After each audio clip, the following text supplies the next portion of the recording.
What's up, y'all? It is episode number 7 for the Two Young Pastors podcast. Welcome, welcome, welcome, welcome. My name is Elijah, and I am joined by the amazing, the Amazing. the unpredictable, Uh, the dynamite that is Jajuan J. Sanders, not yes, Saunders, sir. Sanders. Not Welcome, welcome, not Saunders. welcome. Yo, hey, Oh yeah. Oh man, yeah. man, it's been a long week. We're recording on a Friday. So you can kind of see the tiredness in our voices if you're listening, or in our eyes if you're Yeah. watching. At least you got preached tomorrow. Yeah, man, yeah. Tomorrow we got Corey Johnson, Oh, Pastor word. Corey That's good. Johnson, the bishop, coming in to Capitol Hill to preach. But Juwan, you're preaching tomorrow though. I am. I am. It's gonna be good. It's gonna be good. How Last one of the year. last one of the year? hmm hmm Woo! I'm looking forward to it, man. I'm gonna listen to it after my service. Really, really. I hope I can make you proud. I hope I can make you proud. Yeah, man. You know. We'll host like a feedback session in our podcast to see how you Really, felt about it. Yeah. really. Yeah, Okay. yeah. Okay. Yeah, Yeah. man. I think the more I do it, the more comfortable I get. And I just been telling myself I don't have to hit a home run. I don't Yeah. have to hit a home run. Yeah. I just need to make sure that I'm faithful. I think the flesh in me, that possible, or the insecurity in me, Mhm. it makes me say I need to get amens. You know, but there's just like the wisdom that's just saying, hey, just teach the people, help push our theme forward, and help close out the year in a Mhm. meaningful way. Yeah. And that's it. That's it. So I feel good. Feel good. Man. That like we're I think we spent like a brief moment in the past talking about sermon prep. But hmm man, like what is your your method right now? mm Because I know that it evolves, right? I think it's like every 5 years you adapt and you change a little bit to keep mm fresh.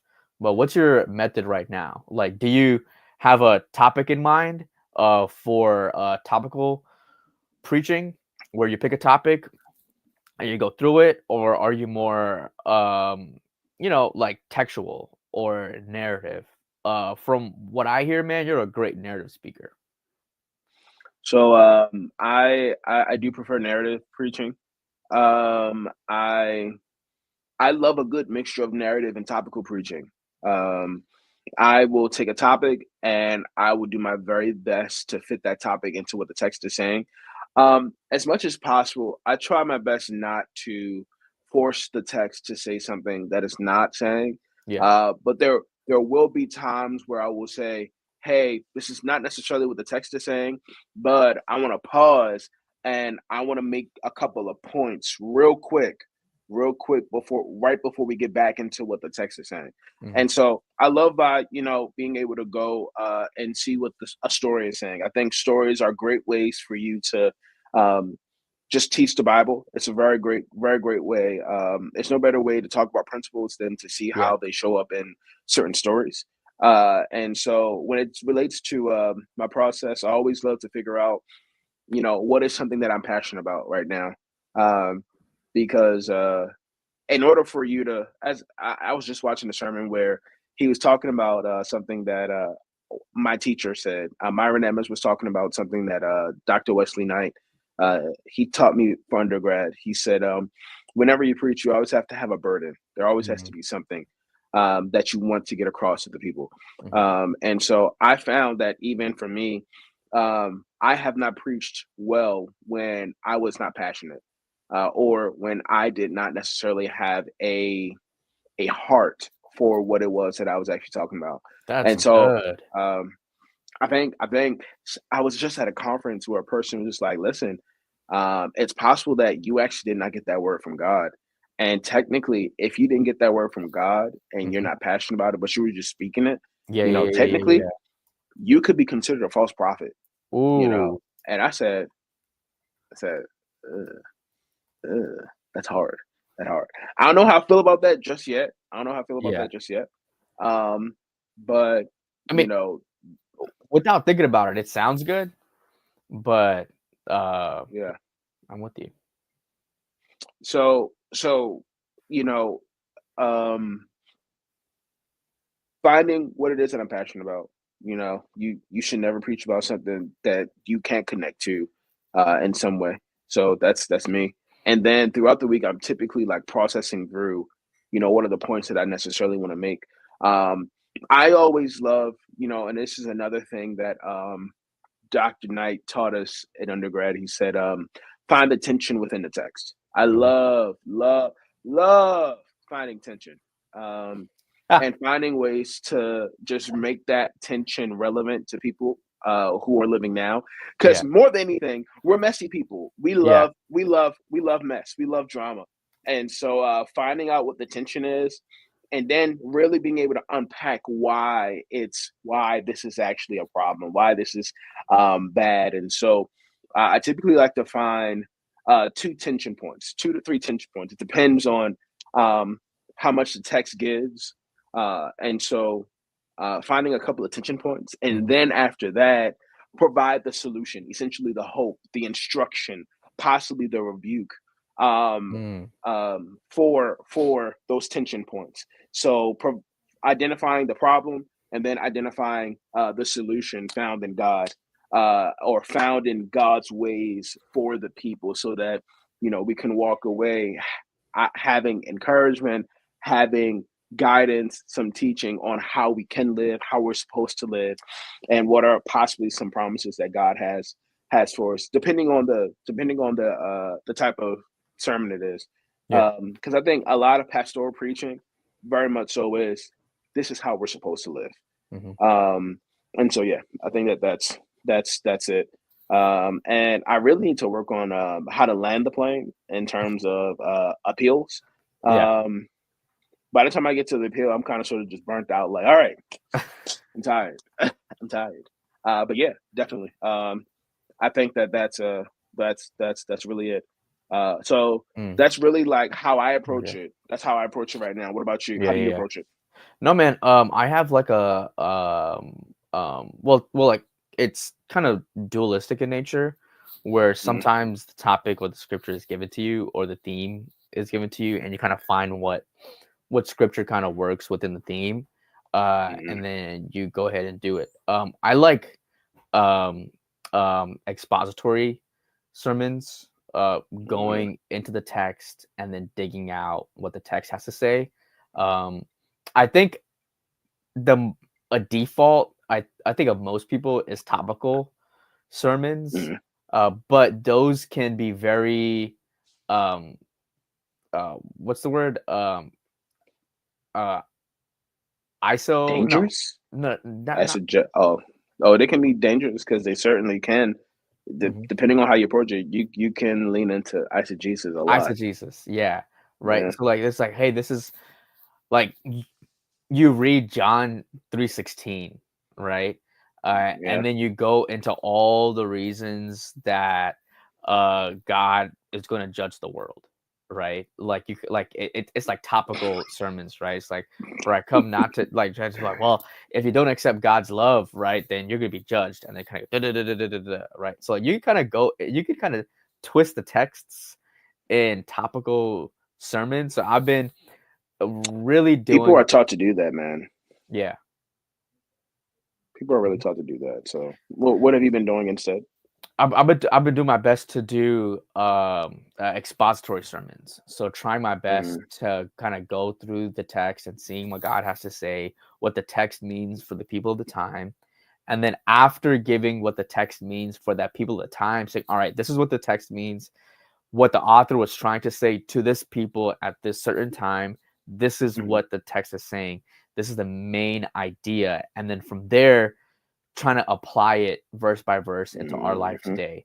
And I think I mhm, walked through the rich young ruler, and I titled it "Rich Young and in Charge," right? And I said, for this rich mm, young ruler, right? I said, hey, you have, like, for the people hearing this at the time, they had associated wealth with a easier access to the kingdom of God.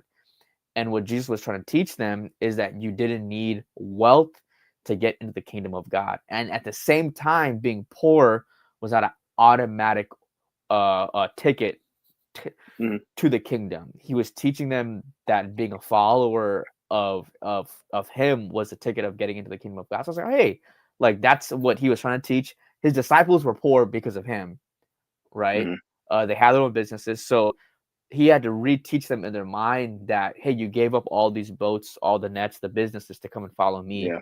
This rich young guy who's here, his wealth does not mean that he's better than you, right? Yep. What matters is me, the Yep. Messiah. And then I took that and then walked through. We have some things to kind of reimagine about wealth and what it Mhm. means for us. That it's a tool and not a I love that. destination, right? I love that, man. But again, challenging because I think what's easier for me is I can write a topical sermon like that, like on love, on They're like fun. They're fun, bro. it's fun, it's fun, it's Yeah. fun. But you always want to grow, um, which I think kind of brings us to kind of what we want to do for at least the next two episodes is that we want to just talk about our growth journey, right? Mhm. And see where we came from, what we have gone through to get kind of where we are. And I think people might Yeah. be asking, well, why? Number one, it's our podcast, and number two, it's because we want to ask, well, not ask, but show people that even though like we're younger and getting older, Amen. we are going through and we have gone through kind of a journey to kind of get where we are, right? Like no one kind of just ends up in Yeah. spaces and what God has done for us. So I think we're gonna kind of dive right through right into kind of what kind of shaped us and molded us into our spiritual journey a little bit. And I think we've always, and I think in your sermons and even in mine, I think we've shared bits and pieces of it, Mhm. of kind of where we've come from and what kind of Yeah. led us to here, how God opened up doors, man. So I'm gonna lean on you, bro. Uh, how, how, how how impactful has God been on your journey, and how has it led you so far, man? We're not doing it that way. We're not doing it We're that not. way. We're not, dude. Tell me then. Where were you born? Where were you born? Oh, you want to go that way? All right. Like the people don't like the people really don't know us. Like unless like they're fans or church members, like friends, they don't know us. So like I'm with you. we're at like where were you born, bro? Not Basics. like Let's go to the yeah, basics. man. Okay. Like we want Man, I the was people to get born. to know. We want the people to get to know us, man. Yeah, I'm with you. So I was born in India, um, Where and specifically, my friend? South India. If you want me to say the name of the city, I can't. I can, Okay. but I will sound very, very American. I was born in South Give us India give on us give us a little taste. the tip of India. Give us a little taste of Uh, the Americanized Hold on. I Indian have to. man that you've I become. have to. I have to remember. I have to remember, bro. It's Tanjore. Tanjore. Danchur. Yeah, Danchur. Tanjore. So it's like Thanjure, Tanjore. Mhm. And uh, in the dialect that I speak, Tamil. Well, it's not a dialect. It's its own language. Uh, Mm. or is like country. So like, hey, what country are you from? That they'll say, hey, which or are you from? Like or. So it's like Or yes, okay. or like ore, like or. Like hey, like Yeah. what or. So it's like all right. So I don't know what the first part of it stands for, but I know what the last part of it stands for. So it's like country. So it's something country. Okay. And what I do know is I was born on my uncle's wedding day. So my mom had gone from where they lived there in Bangalore, or yeah, Bangalore, I think, and they went down to my cousin to where my uncle was getting married, and my mom Yeah. was like pregnant. And then on the morning of the wedding, I decided to come out, Um, and I Gotcha. was born on a Monday. Um, Whoa. which I just found out recently because I had to kind of put in my information somewhere, and it brought up the A calendar. wedding on a Monday is different, bro. A wedding on a Monday? Yeah, yeah. I thought people typically had Or my weddings on mom was. weekends. I think my mom might have went labor on a Sunday. Went into labor on a Sunday, and then I was born on Okay. Monday. Um, Okay. I think that's probably what happened because I don't see them having a Monday on a Monday either. Hmm.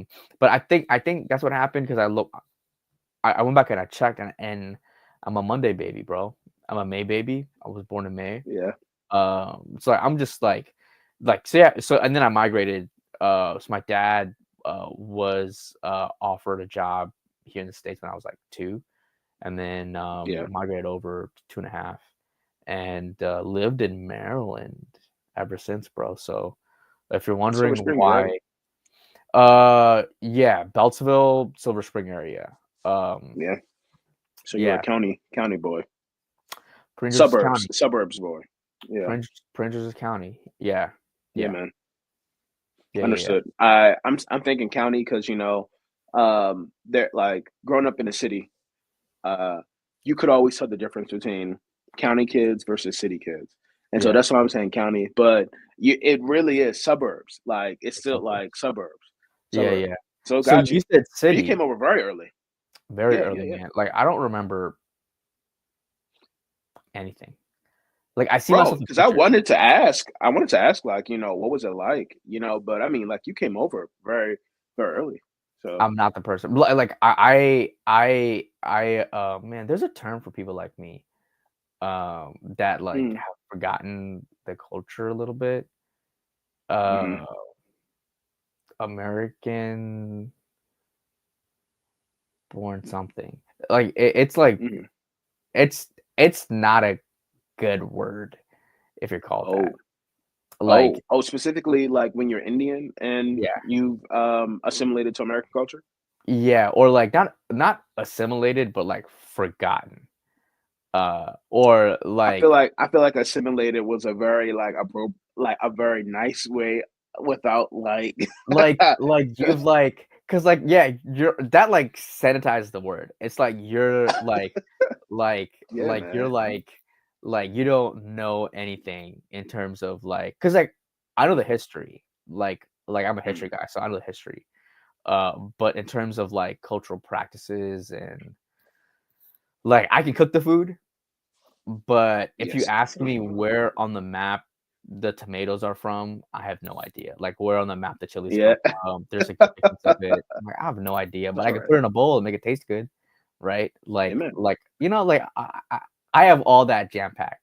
But in terms of like Mm, cultural references and movies, don't like watching any movies. Like I've kind of like I think that's because I came at a young age where I c- I can only relate to my parents' experience. Does that make sense? mhm. No, I mean that's all right, man. I don't really know that much about Indian culture, except for like the fact I only know about the Taj Mahal. I can't really tell you what it looks like, um, but I think it's white. I think it's white, That's correct. and I think that one of the richer families in India is the Chopra family. Um, um, I know of this person She's called famous though. Deepak Chopra. I don't know Wait. who that is. You said she. You said she. Priyanka Um, Chopra. she's beautiful. I But I do know that I've heard of people like Deepak Chopra. I think someone said that Oprah has talked about the Chopra family don't know who Deep before. bro. So I keep hearing him too, or about I him. think it's like a guru, like one of those self help gurus, maybe like a Maybe one of those. no, bro. But like I don't You know, follow any of them.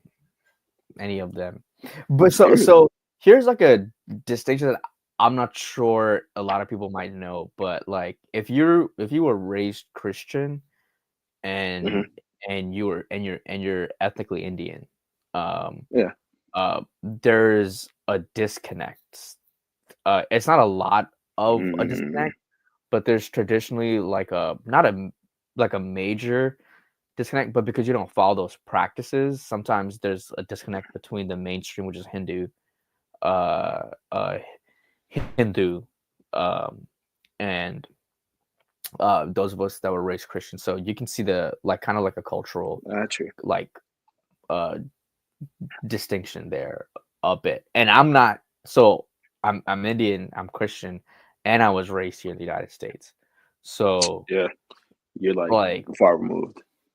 I'm as far as you could be from all those actors and everything. Now I can understand the You language, but you don't know what I want to say about that. I think what? that it's interesting. I not only think it's the fact that you're Christian, I also think it's the fact that you're Adventist Christian.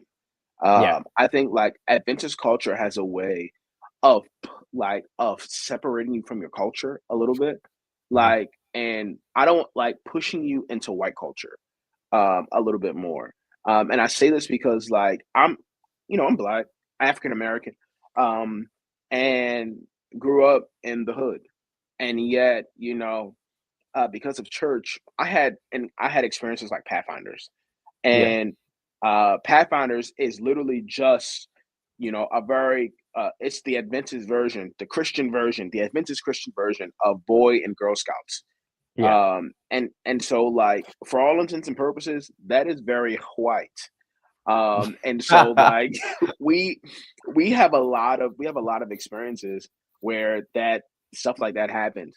I didn't even know this, but like drum corps and Pathfinders, that's a very black thing.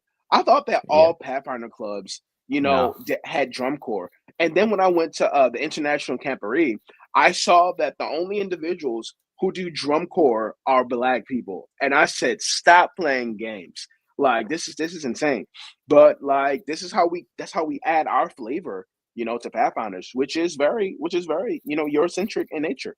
And Yeah. so I think it makes sense. It makes sense that, like when you came here and when you continue to be in our Adventist culture, you shed off a lot of those excess things that are part of your Even culture.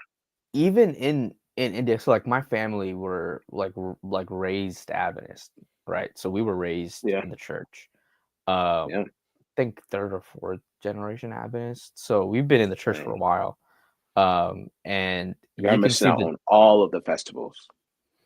bro, I am not that mad about Like it. Like y'all weren't celebrating Diwali. I hope I pronounced that right. The festival of close lights. enough. Y'all weren't y'all weren't celebrating the festival where they throw a whole bunch of like colorful I think that's Diwali too. sand. Oh shoot. Oh no, They that's throw the a whole festival of bunch of colors. That's the festival of colors. they throw a whole bunch of sand. I know in grad school I learned about this for some reason, but Yeah. they throw a whole bunch of different That colorful was that sand on each class on other, and different it's really religions, right? beautiful. I think so. I think Yeah, so. yeah. I think so. Um, and so y'all missing out on a whole bunch of stuff, man. Even the I, elephant god I'm not mad about of missing out wisdom. on that part, like like Bro, it looks like they're having a good time though. It looks like no they're having a shit. good time. Bro, I'm gonna be honest with you. They're showing the good parts of it. There are some really bad parts. From my opinion. Oh, Again, this is my opinion. I'm very Christian. So like I oh, I didn't disagree. I know. don't see the world from that perspective. There are some really dark parts of it. Um, where like and very I didn't unhealthy know. parts too. Where like so like the at least once I think you have to go and like bathe yourself in the Ganges Ganges River, which is the Mm, dirtiest river, like polluted. Like I mean, like they were trying to wow. clean up uh the river in Paris, bro. Uh, Mhm. like this river is supposed to be the holiest river in Hinduism because it flows straight out of it flows straight out of the Himalayas, right? But by the time it gets to where the populations are, it's been trashed and like they've taken samples out of the river and it's filled with poop, filled with chemicals, filled with bacterias and everything else. Yuck. Where like Yuck. people go, but people every single year take a pilgrimage down there, and I'm talking about like hundreds of thousands of people, bro. Go Seriously? down, and they all bathe themselves in this river, and it's because it's I wonder holy. how many of them die. I was actually tempted to look it up one day, but I don't want to know the number so that I don't use it personally as like a like in as like y'all, you should not be doing this, you know. Yeah, But I know that it's a health crisis though. I think like Vox did like a that's segment weird. on it, and they're like it's a health crisis where people go in and they'll come out and they don't know if they've caught this or that. But this is Yeah, where like that like pivoting of faith comes in, where it's just yeah. like it's not the river that makes us dirty. It's we that make the river dirty because it's holy by itself. Um, and Whoa, yeah, whoa. That's a twist. That's a twist. That's a twist. yeah, yeah. Wow. Okay, Yeah. I can clearly see the harm in that. I can clearly see the harm in that. But like facets of that kind of are also in Christianity a bit, right? It might not be Yeah, as like overt, but yeah. parts of that exist within our faith too. But for me, that's part of it's where I'm just like, I'd rather listen to prosperity preaching and know that it's wrong than go and dip myself in a dirty river and catch something. You know? Well, C- one is here and the others is up here. yeah. Like listen to a person inflate some Christian values versus, participate in something completely unsanitary.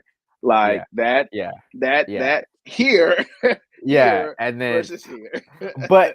but man, like I respect as much as I disagree with it and say Mhm. you need to stop it. I respect the faith of the people that go, well, this is what I believe in, and I'm gonna go ahead and do it anyway.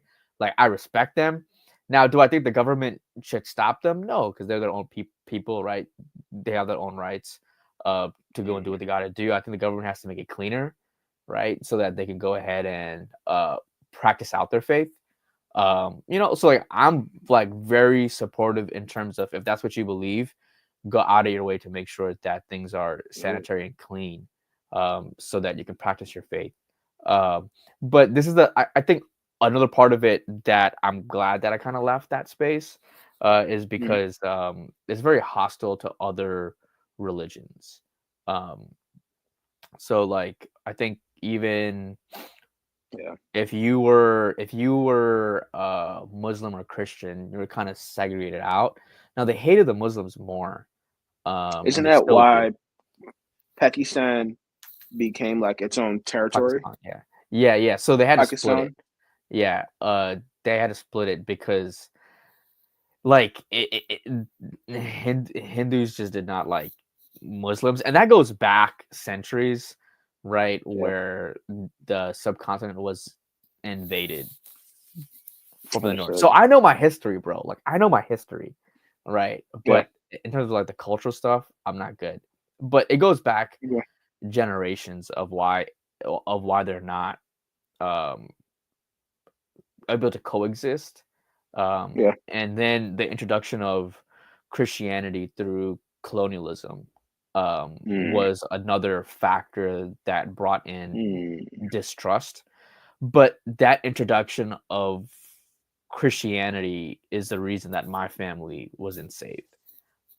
So along with colonialism and all the negative effects that happened, one of the positive effects that I believe in is that the message was able to get to my family. So my great grandma was baptized, um, That's good. and my uncle and my great great grandpa, one, two, three, four, somewhere up there. He was one of the Were they like Adventists? Were they Adventists? my. Or were they just Christian? Oh no, they were Like your great Adventists. So grandparents? my great Bro, so you're like grand, fourth generation Adventist? I think so, yeah. But Dude, like that's far. baptized. Yeah, man. But like baptized because of my great grandma my great grandma that was baptized. But Your that bro, great grandparent, bro. You're a fifth not I, generation. it's not five. It's like so my grandma, my great grandma, That's and that. then one, two, three. Because I have my grandma, and then she, and Wait, then the wait. other one. Your grandmother brought your great grandmother to the faith. No, no, no. So a missionary was in the village. It's a village like it kind of plays out like a weird story, like a weird like novel where my great grandpa was like a cupbearer or something to a king in India, and then and then his daughter, A uh cupbearer was to a king, yeah, like back so like in those days, so like before like the British kind of like fully bro. enveloped everything. Um, he Your uh family knew royalty, bro. That's insane. yeah, bro, like so like even now like my parents tell me stories about like the family wealth that Mm, existed and still exists in terms of like back home in India in terms of land and gold and all the stuff that they had. It's because they mm, were connected to like the higher echelons of Hinduism, because okay. everything was based within the faith, right? So when the first when my first ancestor made the decision to follow Christ, Mm, all of that was disconnected. So the got family you. wealth, the Shit. land, everything became Talk about sacrifices, man. yeah, yeah, Wow. So you're fifth generation Adventist. yeah. No wonder you in this thing so thick, bro. No wonder you in it so thick. No, You dude, said like you my said your great grandparents, bro. yeah, but again, bro, like her journey is a reflection of where I am now, where like her sacrifice that she made back then, where Mm, she lost everything, mm, and she had to rely on the church for her job. So I think she was like a maid or something, mm, and then taught at the school, and then her children didn't get the benefit. So my great grandpa didn't get the benefit of being in a rich family, because mm. they're like, hey, you got baptized in the church, let God take care of you, and then seeing that, and then now 4 generations, 5 generations later, seeing how God has blessed in terms of not just us coming out of a country that we could have done well in, right? Better Yeah. than most, but God saying no, like the like I have to repay back what you gave up, Mm, and He's doing it, man. Where me being here right now, my sister, my dad, and my mom are all a benefit of our ancestors making good decisions for yeah. God. So yeah, man, like it's a come around journey, Yeah. but that time frame, man, has been generations of the making. Dude, that's good. So, like, you know, for the people who don't know, did you always want to be a pastor? Like, what? Like, take us back to, what was childhood like for you, Yeah, especially, growing up in a immigrant household. yeah. So there was baby Elijah. I put the Why wrong are you one up. showing me? My bad, bro. I'm just so used to putting your. So there was baby Elijah. Dino Mm, is my nickname at home. There was baby Dino, and before baby Dino was born, my parents already had baby Dina, my sister Snola, and they wanted a boy. So when I was being formed, my dad prayed for a boy, and he said, "Hey, if I get a boy God, I'll dedicate him into the ministry." What ended up happening was exactly that. I came out as a yeah, boy, and then my dad dedicated me. My grandpa dedicated me, who was a pastor, um, and they always kind of instilled in me that I was supposed to be doing something great in mhm, the ministry. And then when I became a senior, no, when I became a freshman in high school, I started thinking about other potential jobs. Um, and I was thinking about scientists. I You're was thinking thinking about about, potential. yeah, man. I was thinking about like other jobs that I was thinking. That as a kid I was like, hey, I don't want to be pastor. Like I feel Yeah. like I could do like some ministry things, but I liked science. I liked planes. I like jets. So like I was thinking Mm, about something within that field. And then I loved the military. Like I loved like really? soldiering. Like yeah, man, I loved it. So I was trying to go Oh, so into the Air you Force. must have loved Pathfinders then. Yeah, man. Like Pathfinders was my initial introduction to it. Yeah. And then I joined JROTC in high school. And man, I was a JROTC kid, bro. Like I loved it. I loved wearing the Same. uniform. Like it Yeah. was great. Like I loved the drills. I loved the commands. I loved everything about it, bro. It was Yeah. great. I actually broke the Sabbath once so I could go to a competition. I actually don't want to say I broke the Sabbath, you know, because that wasn't necessarily work. That wasn't Yeah. working. It Yeah. was very recreational. It was very recreational. I missed And yeah, all of that, man. Like they had like camps and stuff over yeah. the weekends and I had to miss it. But like all of that kind of helped me realize in my heart, but not in my mind, that it potentially was not a Mhm. viable option. And Yeah. and when I was thinking about going into the Air Force, God literally sent this. And I'm saying God because my OC, no, my CO, that had been there forever, decided to retire when I was a junior. And Yeah. I was like, what the heck? I was like, why are you retiring? He's like, I'm done, man. I don't do this anymore. And then he was Word. replaced by a major, Yeah. uh, a retired major from the Air Force who was a chaplain.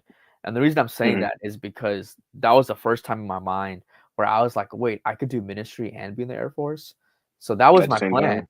Yeah, was to go into the Air Force, but then to also kind of Hmm. satisfy this thing that was almost like destiny was to be in some type of ministry. And I was like, Yeah. all right.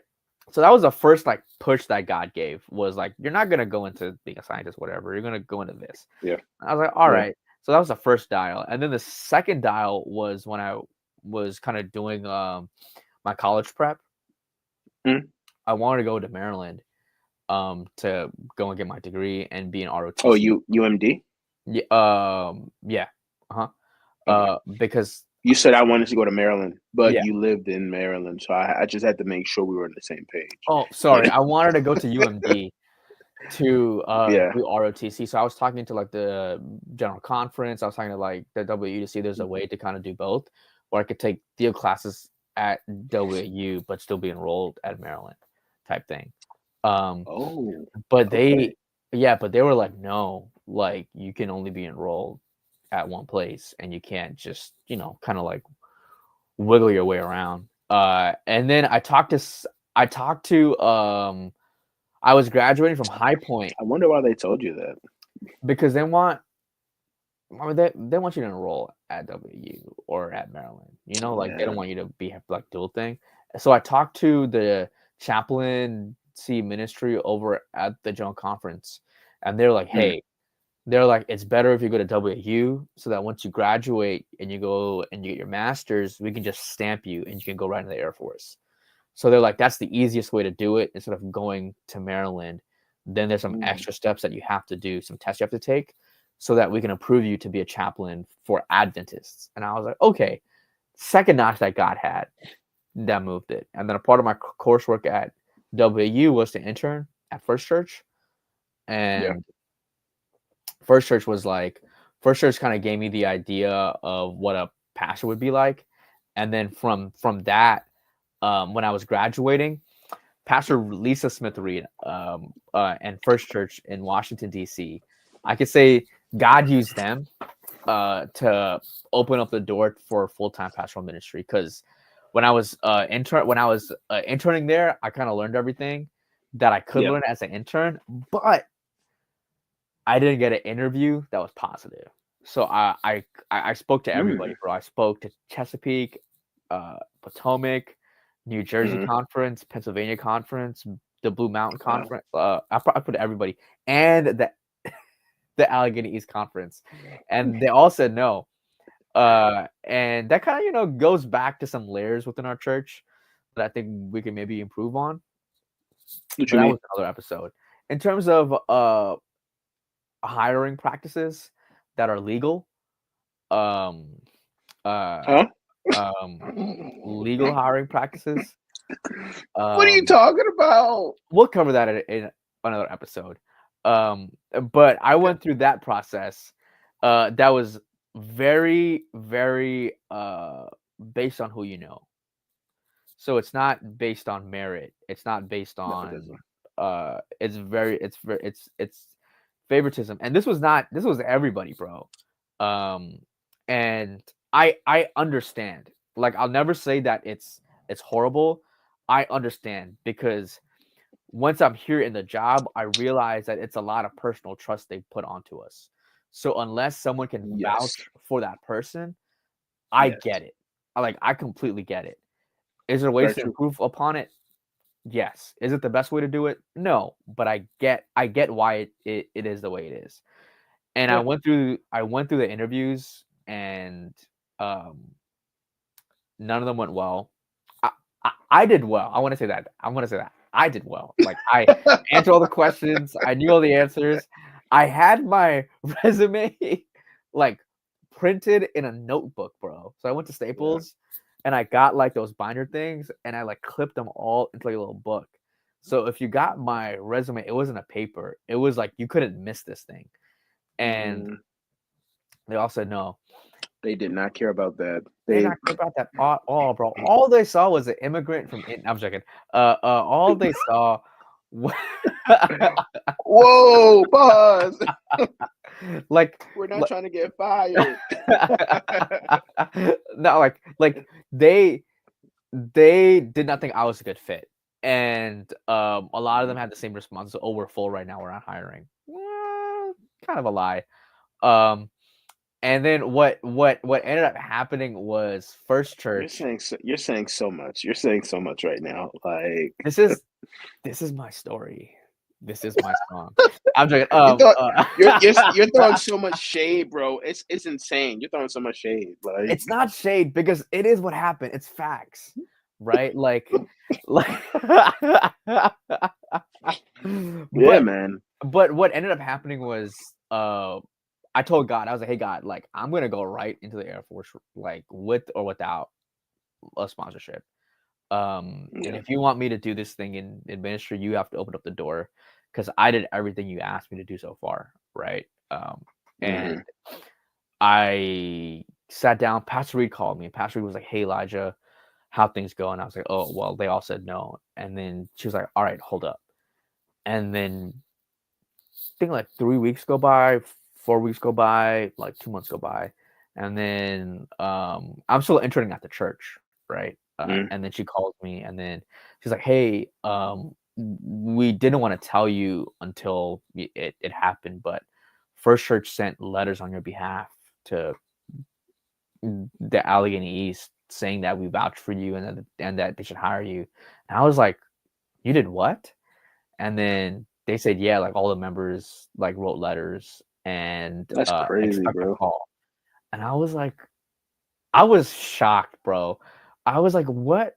Or I was like, "How?" Because I didn't think that my time there was like Substantial. impactful. Yeah, because I was like, I'm a Yeah. little kid, like a college kid here, and all I did was like do like some small stuff here and there, Yeah.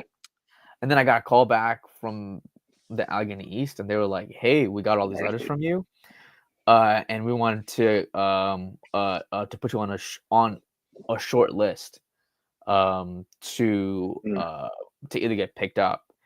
And I was like, "God, if that's not you, I don't know what is."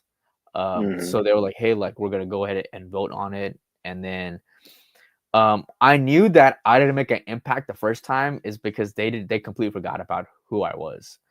So that the second time Dang. that they Even called after me, you put everything in the portfolio and dang. all gone, bro. They're like, "Can you send us your resume?" And I was like, and then the Holy Spirit literally had to like close my mouth and be like, "Just say yes. Like, don't say you already have it. You know, like that's passive aggressive, Like, just say yes, I got you." And then so I sent them my resume again because obviously they had forgotten.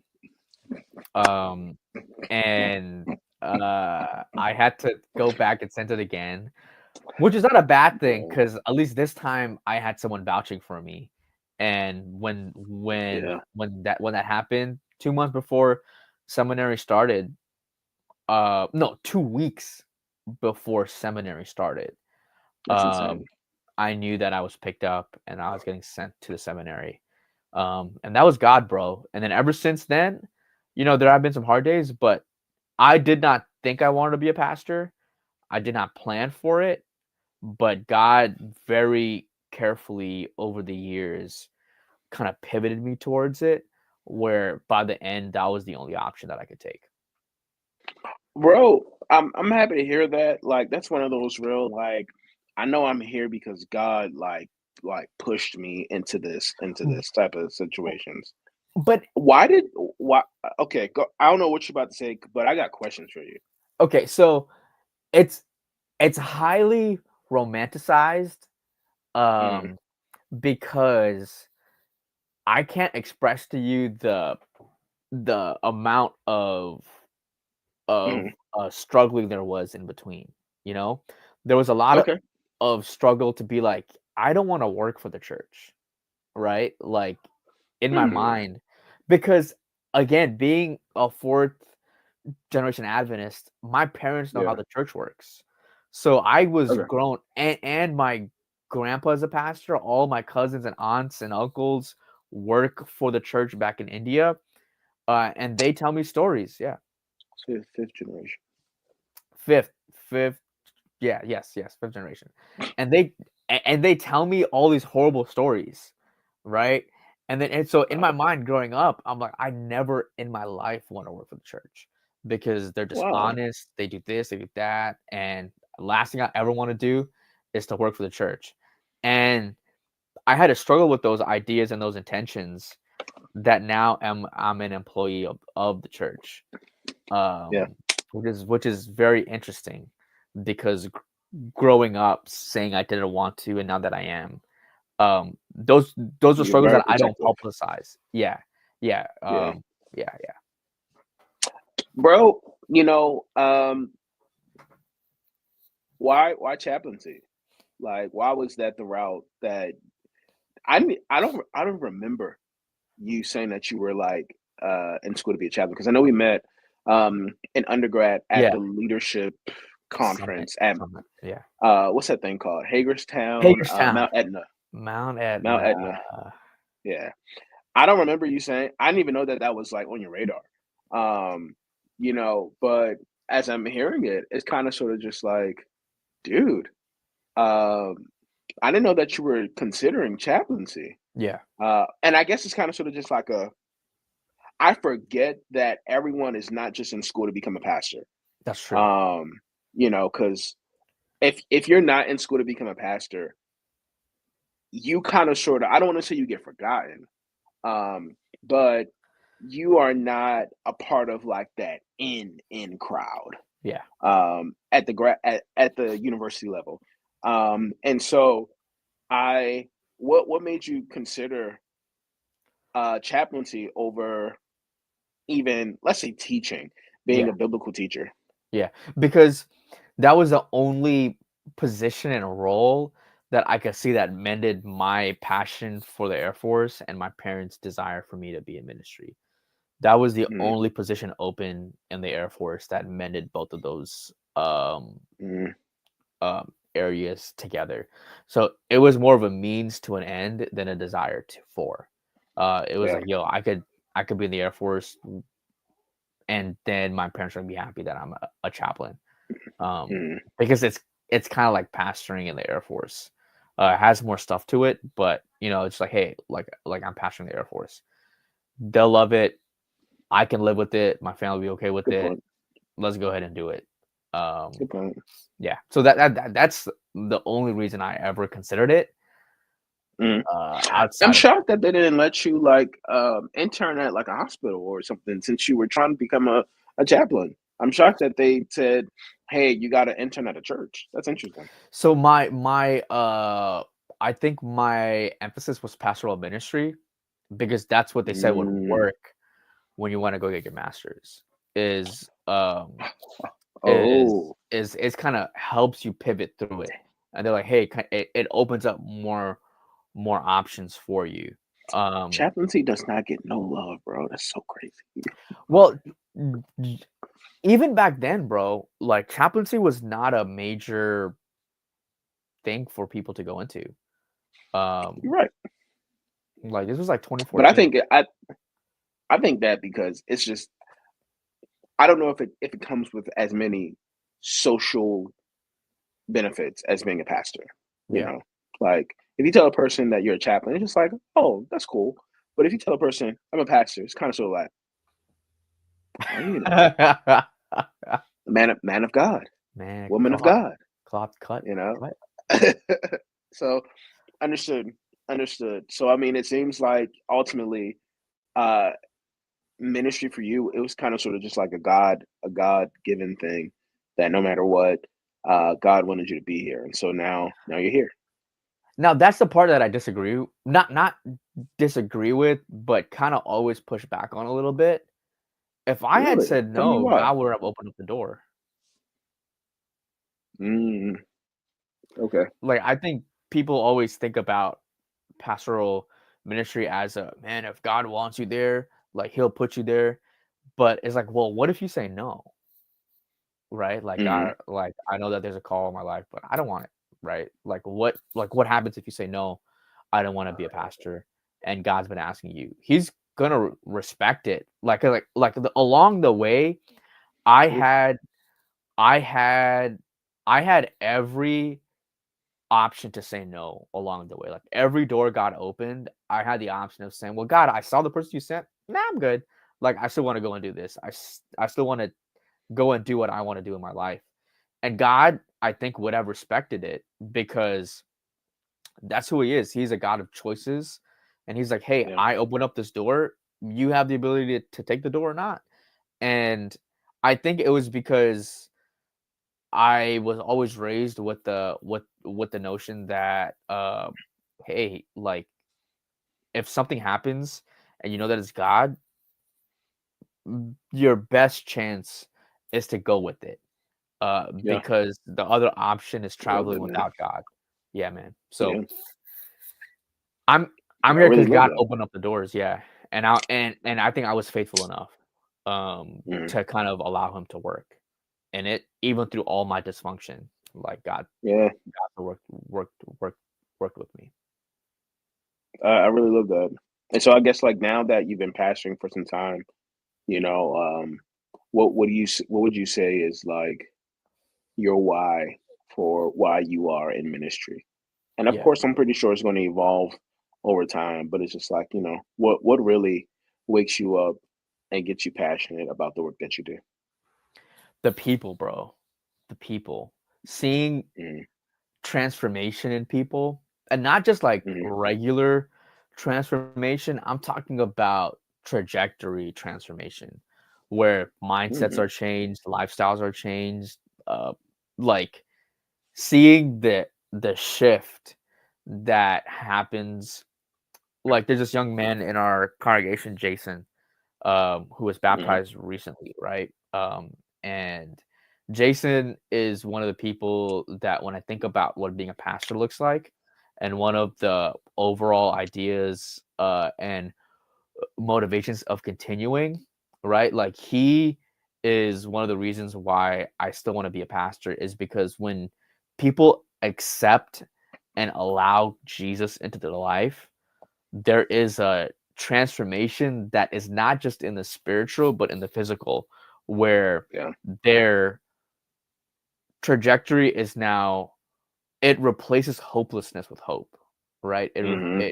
It replaces despair with inspiration, And the Mm, only thing that I can attribute that to is introducing Jesus and preaching Jesus, but not just preaching, but showing Jesus. Like, hey, I'm young, I made mistakes, but God still worked with me, and He can work with you if you just allow Him to.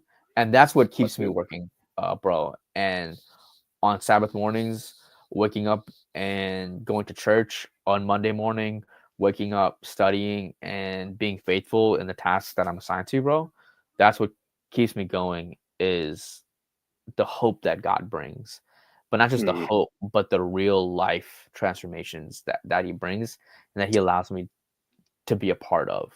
Where that's good. people can go back, man, my life changed when when I took this seriously back then, and Hmm. now my kids now are benefiting.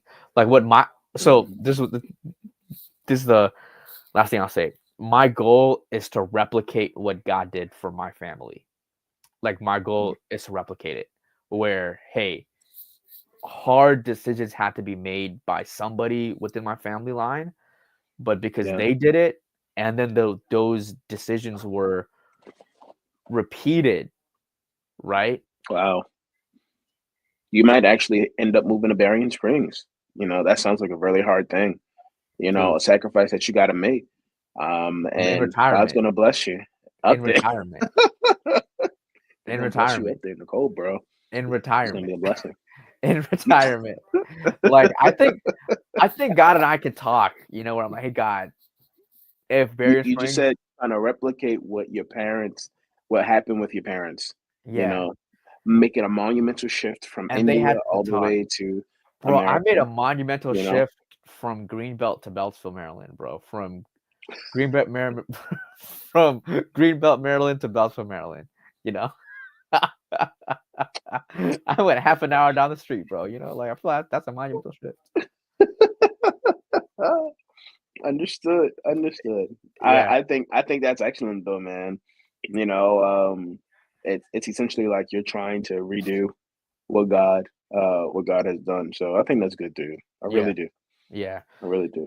Man, but that is a part of my story, bro. But I am looking forward to hearing your story, and seeing how God Hey, man. has led you. I know that Mm, I think what I love about our dynamics is that we mm, both have different backgrounds. We both come from different places. We've experienced different things, are experiencing different yeah. things. But the one common thread that we both have is Jesus, and Yes. our passion for Him, and seeing that Mhm. other people and seeing that other people accept Him as well. What's that Am I say? doing it right? Am I doing it right? I can't. I can't. I can't. I Start with can't. I can't. Jesus, stay with Jesus, end with Jesus. There it is. There it is. I couldn't get it right. I couldn't get it right. No, There no, it I is. saw it. Okay. Oh, I see it. I see it. I see it. I dang. see it. I see it. I see it. I see it. The Start with Jesus. coordination is crazy. Start with Jesus. Stay with Jesus. End with Jesus. Mm, Yeah. There we go, man. That's what it's all about. That's what it's all about. So, you know. So yeah, man. Definitely will be looking forward to being able to talk about that in our next episode. So, you know. next episode. Uh Y'all, thank y'all so much for tuning in per usual.